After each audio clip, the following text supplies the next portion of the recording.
강원도 현안과 이슈를 짚어보는 시간입니다. 신종 코로나 바이러스 감염 사태 속에 21대 첫 정기국회가 마무리됐습니다. 도내 국회의원들의 의정 활동에 대한 평가도 이어지고 있는데요. 자, 오늘 헬로 이슈 토크에서는 송기현 국회의원을 모시고 도내 현안과 의정 활동에 대한 이야기를 자세히 나눠보도록 하겠습니다. 자, 스튜디오에 송기현 국회의원께서 나와 계십니다. 어서 오십시오, 의원님. 네, 안녕하세요. 반갑습니다. 저 먼저 우리 헬로TV 시청자와 강원도민 여러분께 인사부터 좀 해주시겠습니까? 네, 안녕하십니까. 헬로TV 시청자 여러분 그리고 강원도민 여러분 반갑습니다. 강원도 원주열 국회의원 더불어민주당 송기현입니다. 최근 코로나19가 다시금 확산이 되면서 여러 가지 어려움을 겪고 있어서 여당의 국회의원으로서 그리고 이 정부를 책임지는 사람 중에 한 사람으로서 도민 여러분께 죄송한 마음을 꼭 드려야 될 것 같습니다.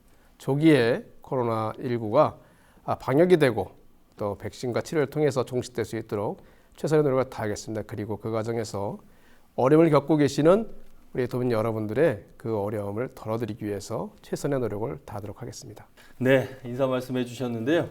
자, 의원님 정기국회 이야기부터 먼저 해보겠습니다. 의원님께서 대표 발의하신 법안이 20대 때 67개 정도 되고요. 예, 우리 21대 들어서도 17개를 대표 발의하셨다고 하는데 무엇보다 국회 본회의장에 100% 출석한 개근 의원에도 이름을 올리셨어요. 2016년부터는 더불어민주당 국정감사 우수위원 올해까지 5년 연속으로 수상을 하셨는데 지역에 계신 의원으로서 상당히 좀 어려울 것 같은데 어떻습니까? 우선 국회에 출석하는 것이 국회의원의 가장 기본적인 의무이기 때문에 그것을 잘 이루었다는 평가가 있어서 감사드리고요. 또 여러 가지 성과를 이룬 것은 시민 여러분께서 많이 도와주셨고 응원해 주셨기 때문에 생각합니다. 앞으로도 계속 시민 여러분들의 도민 여러분들의 뜻을 받들어서 국정을 잘 이루어 나가는 데 최선을 다하도록 하겠습니다. 네. 그러면 21대 첫 정기국회가 끝났지만 국정감사 우수위원 5년 연속이신데 비결이 좀 있으신가요? 국정감사에 임하시는 나름대로 전략 이런 건 좀 어떠세요? 우선 그 시점에 가장 중요한 이슈를 저희들이 파악을 해야 될 것 같고요.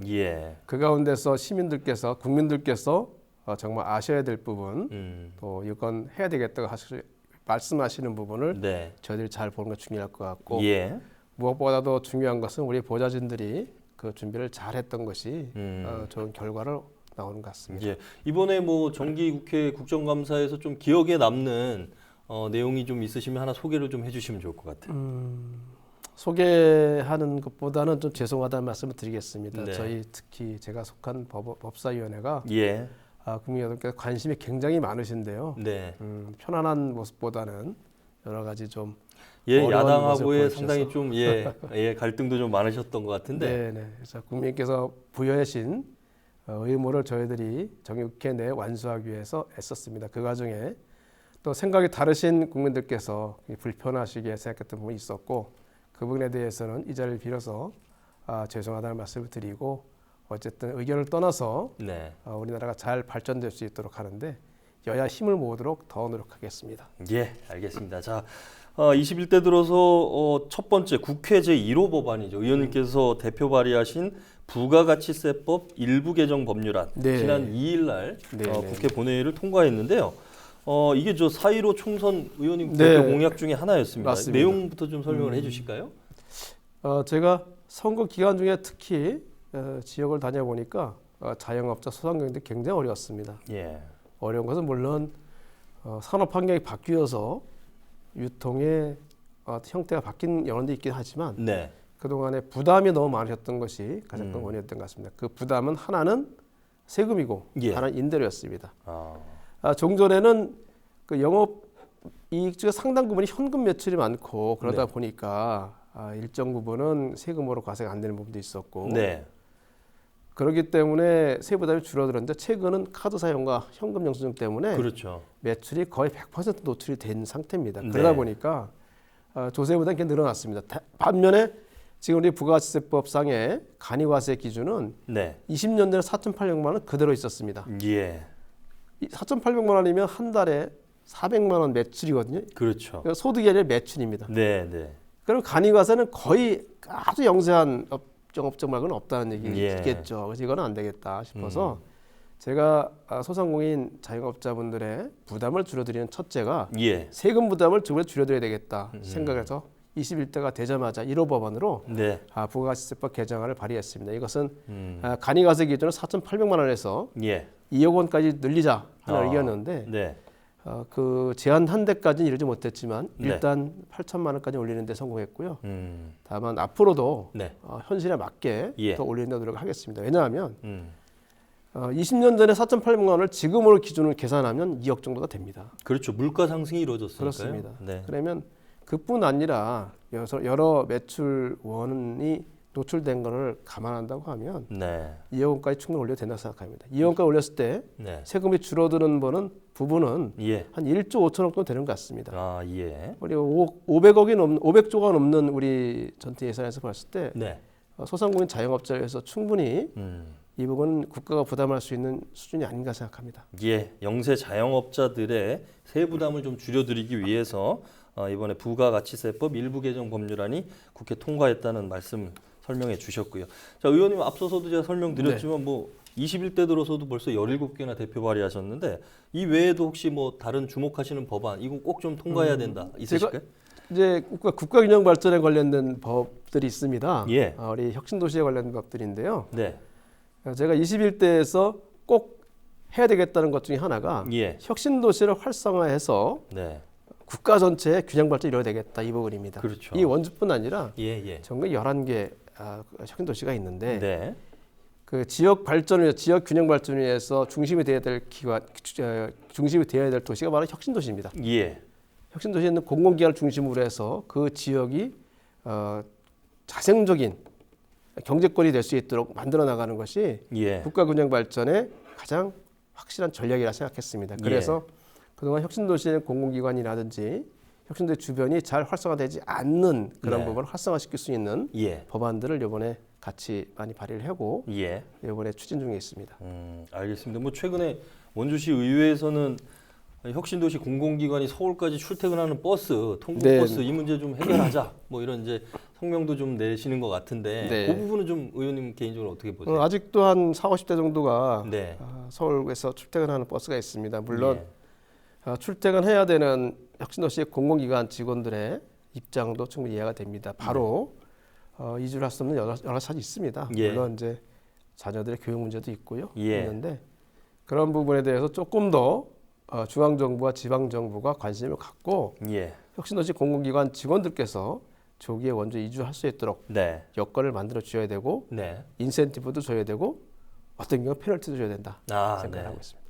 자, 뭐 법사위 소속으로 초선 때도 법사위 여당 간사를 맡아가지고 대단히 맹활약을 하셨고 재선 때도 이제 여전히 법사위에서 역할을 하고 계신데 법사위 뭐 저희가 정기국회 때도 방송으로 많이 봤지만 공수처 설치 문제라든지 검찰 개혁 여러 가지 거리들이 좀 많이 있었던 것 같아요. 의원님께서 이번에 법사위에서 재선 때 역할을 하신 부분 어떤 부분이라고 좀 설명을 해주실까요? 이제 공수처를 비롯해서 검찰 개혁, 그것도 이제 경찰 또 개혁 문제는 20대 국회에서 저희들이 시작했었고요. 이번 총선에서 국민들께서 저희들에게 완수하라고 말씀해주신 의무라고 생각합니다. 다행히 이번 정기국회 안에 네. 그 부분이 완결이 돼서 예. 이제는 검찰 개혁, 경찰 개혁 이 부분은 2단계로 이제 완성을 시키고 예. 대한민국이 그 이후로 넘어갈 수 있도록 해야 되지 않겠는가 생각을 네. 해서 이번 정기국회 때는 국민들께서 지난 총선에 저희들에게 부여해 주신 명령을 완수했다고 말씀을 드려야 될 것 같습니다. 예. 알겠습니다. 법사위 얘기는 중앙 정치 얘기니까 그건 좀 건너뛰고요. 저희 강원도 예산 얘기로 좀 넘어가 볼까요? 네. 두 분의 국회의원들하고 그다음에 원주시가 공조를 해서 내년도 국비를 1,439억을 확보했다고 발표를 했더라고요. 네. 보니까 뭐 여러 가지 여주 원주 수도권 복선 철도, 원주 천댐 건설, 그리고 원주 교도소 이전, 뭐 치악산 바람길 숲 여러 가지가 있어요. 이번 저 예산 확보에 대해서는 좀 어떻게 평가를 하십니까? 조금 이제 자랑을 좀 하려고 하면 네, 해도 네. 된다고 말씀해 주시면 예. 원주시의 내년 발전을 위해서 필요한 국비 예산은 100% 저희 확보했다고 예. 좀 말씀드릴 수 있을 것 같습니다. 예. 그래서 이렇게 된 데는 이광재 의원과 제가 같이 연합을 하기도 하고 협력을 하기도 하고 네.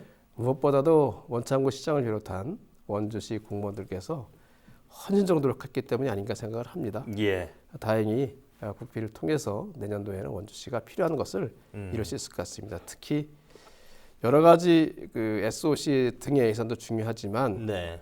원주에서 새로운 산업을 일으킬 수 있는 디지털 헬스케어 관련된 예. 여러 예산이 확보했다는 점도 저희들은 다행이다 생각하고 예. 이 부분이 차질로 집행될 수 있도록 끝까지 노력하겠습니다. 예, 원주가 여하튼 뭐 디지털 헬스케어 규제자의 특구로 돼 있고 네. 의료 관련 산업들이 계속해서 강원도에서 네. 신성장 산업으로 육성을 하고 있으니까요. 네. 너무 중요할 것 같고요. 자, 예산 문제 넘어서 지금 여하튼 이제 원주 이번에 보면 예산 확보 과정에서도 밝히셨던 것들을 보면 원주를 확장성 있게 좀 발전시켜야 된다. 그러기 위해서는 원주의 뭐 갑을 이런 개념이 아니라 통합된 원주 전략을 마련해야 된다. 이런 네, 차원에서 좀 한 것 같아요. 맞습니다. 지금 우리 뭐 원주 같은 경우 또 국립 전문 과학관도 유치를 하고 네, 네. 그다음에 아직까지 해결은 안 됐지만 뭐 캠프롱 그 네, 부지 네, 활용에 네, 대한 네, 부분도 네. 있고요.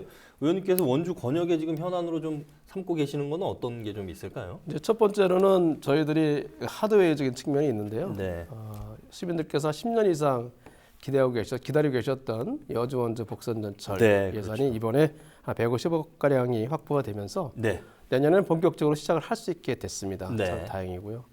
그다음에 원주댐의 경우도 한 999억 정도가 확보가 돼서 예. 차질없이 진행될 것 같습니다.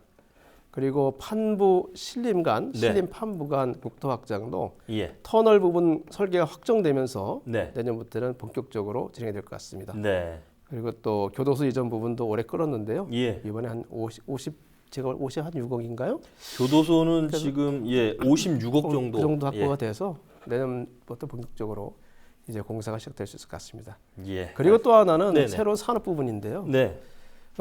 우선 이번에 원주 연수대학교 의과대학이 네. 의과대학 병원이 네.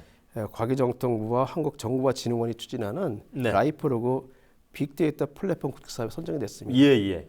임상 실험도 하고 네, 뭐 이런다 그렇습니다. 그러죠? 이것은 원주 기독병원에서 만들어지는 의료 데이터를 활용해서 이것이 그 데이터 적절한 데이터로 이용될 수 있도록 만들고 이것이 예. 다시 의료기기와 의료 현장에 투입되면서 네.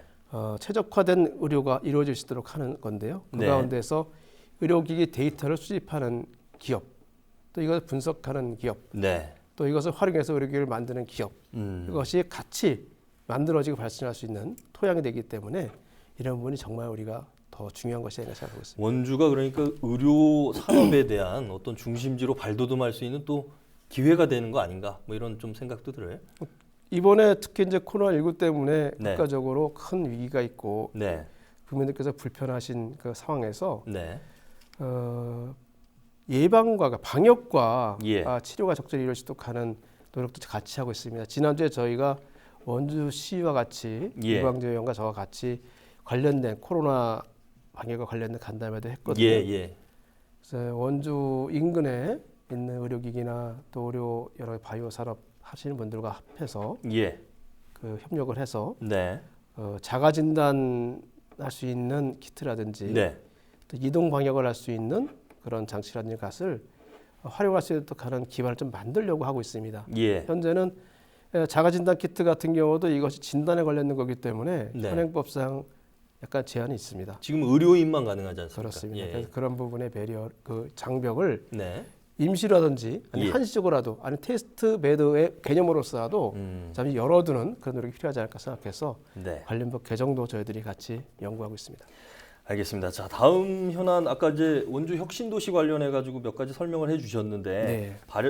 이번에 법안 발의하신 거 보니까 혁신도시 발전지원센터 사업 위탁 법안이 좀 있어요. 네네. 이게 이제 지역 균형 발전 차원에서 네네. 추진하고 계시는 건데 이 내용 좀 어떤 건지 시민들에게 좀 설명을 해주실까요?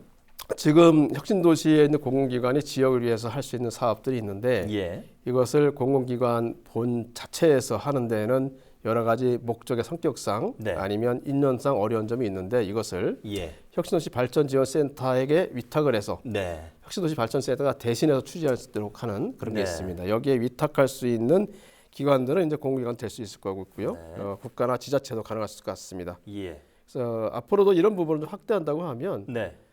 그동안 개별 기관이 각자 했던 것이 아니라 네. 이것을 같이 통합을 해서 시너지 효과를 거둘 수 있는 방식으로 여러 가지 지원 사업을 할 수 있지 않을까 생각하고 있습니다. 혁신도시 발전지원센터가 그런 이제 역할을 하게 그렇습니다. 되는 걸로 이렇게 이해하면 좋을 것 같습니다. 그런 부분에는 이제 그 혁신도시에 계신 공공기관 직원들의 정주 여건을 개선하는 문제도 이제 개별적으로 하는 것보다는 도시 전체 차원에서 할 수 있기 때문에 효과가 더 쉽게 발생할 수 있다고 생각합니다. 예, 알겠습니다. 자, 뭐 초선 이제 이번에 재선으로 당선되셔서 21대 이제 국회에서 활동을 하셨는데 어떻습니까? 이 초선 때 하셨던 거하고 또 재선이 되고 나서는 좀 달라진 점이 있으실까요? 좀 다른 역할을 좀 해야 된다는 생각이 듭니다. 네. 처음 시작했을 때 했던 것보다 좀 많은 것을 경험했기 때문에 그만큼 더 많은 일을 해야 되겠다는 욕심은 나는데요. 그만큼 저한테 주어지는 기회도 좀 많아지는 것 같습니다. 제가 저희 당에서는 이제 정책위 선임 부의장으로서 정책위 회의를 할 때마다 참여해서 국가 전체의 정책에 관한 저희들이 논의도 하고 결정도 하거든요. 그렇게 권한이 주어진 만큼 충분히 역할을 할 수 있도록 하겠습니다. 네. 자, 또 뭐 현안 관련해서 혹시 내년에 좀 요거는 꼭 좀 지금 말씀하신 내용 외에도 혹시 요 부분은 조금 국회 차원에서 역할을 좀 해보겠다 이런 게 있으면 한 가지만 좀 소개를 해주실까요? 제가 20대에도 법사위 간사를 하면서 다시 또 법사위를 들어온 이유 중에 하나가 여성 폭력에 관련된 문제, 또 아동 폭력에 관련된 문제, 특히 가정 폭력에 관련된 문제처럼 우리 사회에서 약자들이 희생을 당하고 피해를 당하는 부분이 많이 있는데 그 부분이 법적으로 충분한 보호와 아니면 이 배상을 받는 것이 굉장히 쉽지 않아서 그렇게 지금 제한이 되고 있는 법을 21대는 꼭 고쳐야 되겠다. 그런 생각을 갖고 법사위에 다시 들어왔습니다. 자, 이 부분이 지금 제가 참 아쉽게 생각하는 것은 그동안 정기국회 때 너무 이제 그 큰 이슈들, 예를 들면 뭐 공수처 개혁이나 이런 부분에 많이 몰입이 되는 바람에 여야가 대치를 하고 그래서 이게 충분히 이루어지지 않았는데 이 정기국회 지나가고 나면 야당과 충분히 협의를 해서 아동 폭력 관련된 부분을 좀 철저히 아동들이 보호될 수 있도록 하고 또 가정에서 여성이나 또 미성년자들이 피해를 당한 일이 없도록 하는 일도 하고 무엇보다 시급한 것 중에 하나가 우리가 소위 구하라법이라고 얘기하는 거 있는데요. 그 부분도 아직 완결이 안 됐는데 그 부분도 완결해서 국민들의 법감정과 현행법이 맞지 않는 부분을 해결해야 되겠다 생각하고 있습니다. 그거 많은 노력을 하고요. 무엇보다 최근에 가장 관심을 많이 갖고 있는 중대재해기업처벌법, 이것도 법사위 소관 법률로 되어 있습니다. 이 부분도 조속히 깊은 논의를 해서 국민 여러분들께 산업 현장에서 재해가 다시 발생하지 않도록 막는 시도로 노력하도록 하겠습니다. 알겠습니다. 뭐 여러 가지들 좀 여쭤보고 설명 들었는데 지금 말씀하시는 법안들 또는 국회 차원에서 어떤 입법 활동들이 좀 이루어져서 도민들에게 또 우리 국민들에게 도움이 됐으면 하는 그런 바람이 있습니다. 자, 의원님 앞으로 포부에 대해서 또 모처럼 나오셨으니까 우리 강원 도민들에게 앞으로의 계획과 다짐에 대해서 한 말씀 해주시기 바랍니다. 21대 국회 시작한 지 현재 약간 8개월이 지났습니다. 이제 출발입니다. 저희들은 앞으로 강원도가 새로운 산업 현관과 여러 가지 여건 속에서 정말 새로운 먹거리를 찾는데 집중해야 된다고 생각하고 있습니다. 저희들이 지역을 떠나서 강원도 전체가 새로운 산업 환경에서 가장 앞서가는 도가 될 수 있도록 하고 그 과정에서 우리 도민들께서 희망을 갖고 강원도에 살 수 있는 그런 여건을 만들 수 있도록 최선의 노력을 다하도록 하겠습니다.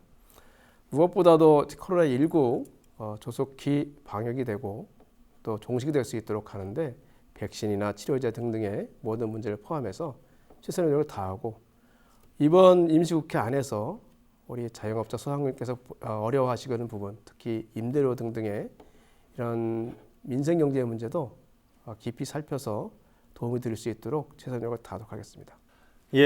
오늘은 송기현 국회의원과 강원도와 원주 지역 현안 그리고 의정활동 이슈 등에 대해 자세히 이야기 나눠봤습니다. 자, 중앙 정치권에서의 활약과 더불어 강원도민에게 꼭 필요한 정책과 사업 유치를 위해 계속해서 힘써 주시기를 기대하는 마음입니다. 자, 의원님 오늘 말씀 감사합니다. 네, 감사합니다. 확진자를 간호했다는 이유로 가족을 돌보지 못했습니다. 생업만 걱정하기보단 완치 후 백신 개발을 생각했습니다. 확진의 기로에서 확신으로 스스로를 멈춰준 사람들. 고맙습니다.